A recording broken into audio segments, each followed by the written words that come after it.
I can't stand the rain without a hazmat suit. I can't stand the rain.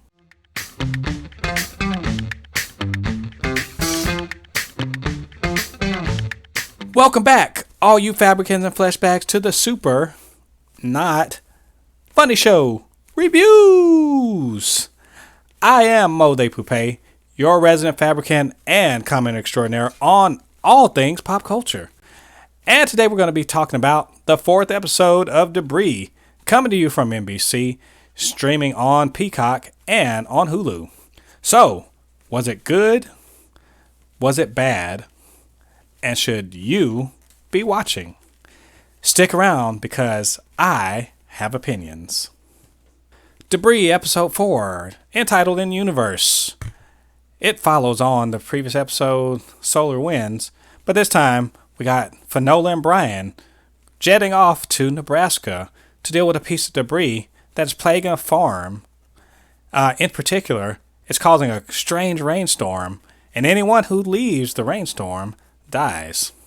What they find out is that a bit of terraforming is happening with this piece of debris, and it has forever changed the people and the animals and everything inside of the debris field, the rain field, and they must figure out a way to preserve the life and also shut off this piece of debris that is going to cause much more problems as it expands its sphere of influence. And that pretty much is the whole episode, with the exception of a little bit of talking about the conspiracy angle and Finola's dad. So let's dive into that. Spoilery, you know how we go. So the episode does open up with the rainstorm and people discovering that they can't leave, and if they try to leave, they're gonna die. It's pretty straightforward.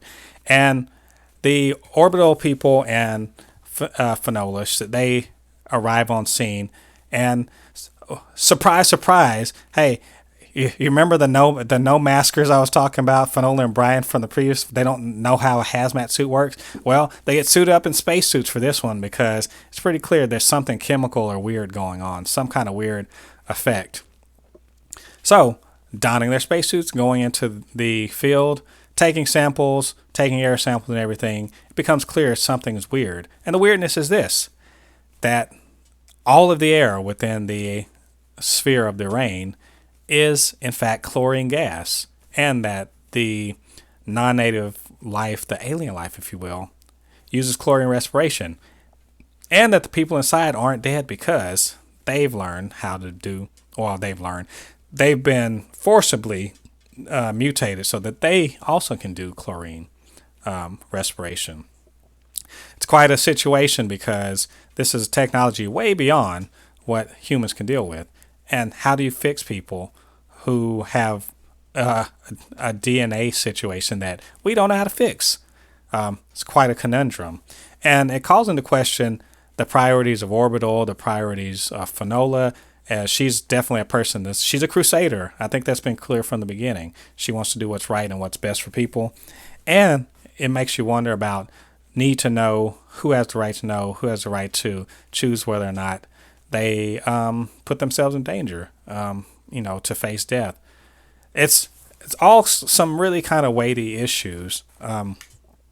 And for a change, this episode actually tries to present some kind of decent BS science. Like, they don't just, gloss over it.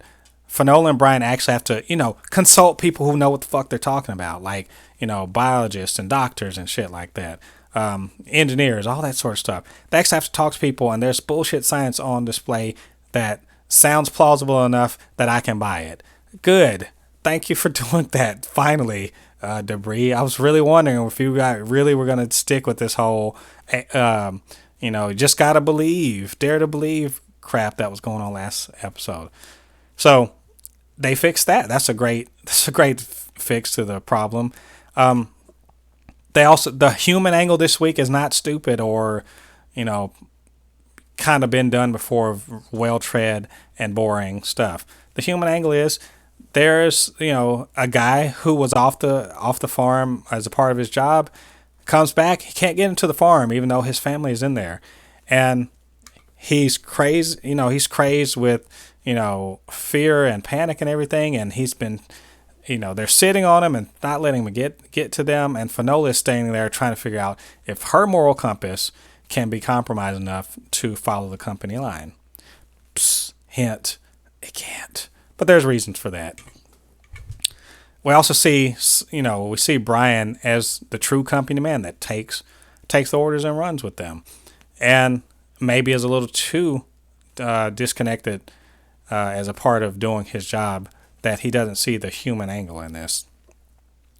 I really do like, I liked, that again the science was on point. There's some little details in there, like the cars wouldn't start. Of course they wouldn't start because chlorine is not a gas that is used in the internal combustion engine, so no cars will work.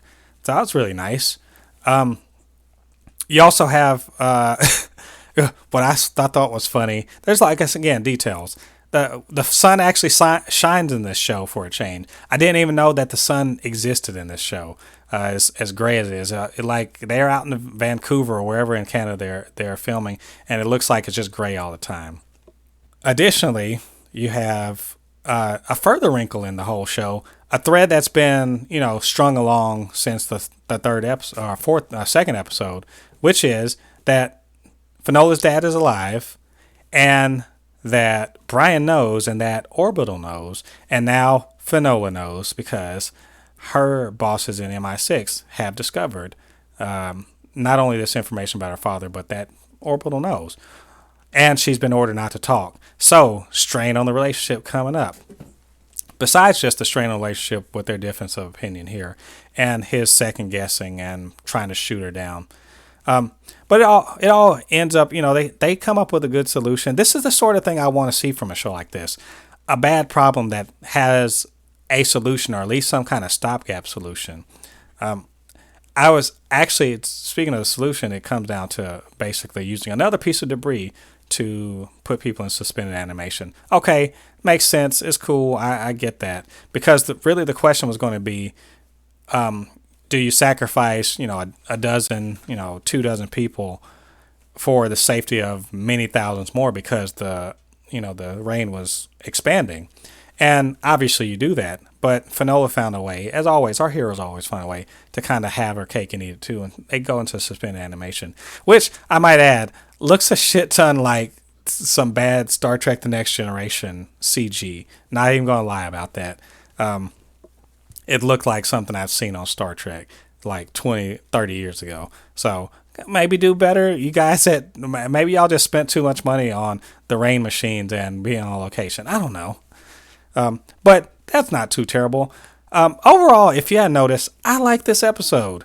About time. The last two episodes have really kind of like dragged and were dull. This episode, not dull at all. The human angle was good. The bullshit science was good. All the location stuff was good. It's just, it was a complete package. There was a little, they didn't even need all that conspiracy shit to really make this interesting. And I like that. I want more episodes like this one. Let's see more episodes like this. Bring in more, more of what they're doing here, what they're doing right. And I'm fine with the drama between Finola and Brian. They were actually interesting this episode. Finola more so. So I'd like to see their little spy games unravel in the future. Okay, those are my thoughts on Debris episode 4 in Universe. I think you should watch it. It's a pretty good episode. It's got me back in the groove. So I said I was giving them 2 more episodes. They got in one, they got back together. So next episode, we're starting the countdown again, 2 more episodes. So I think you should watch it. So what did you guys think about this episode? And what did you think about my review of the episode? Why don't you hit me up down in the comments? Let me know what you thought about it.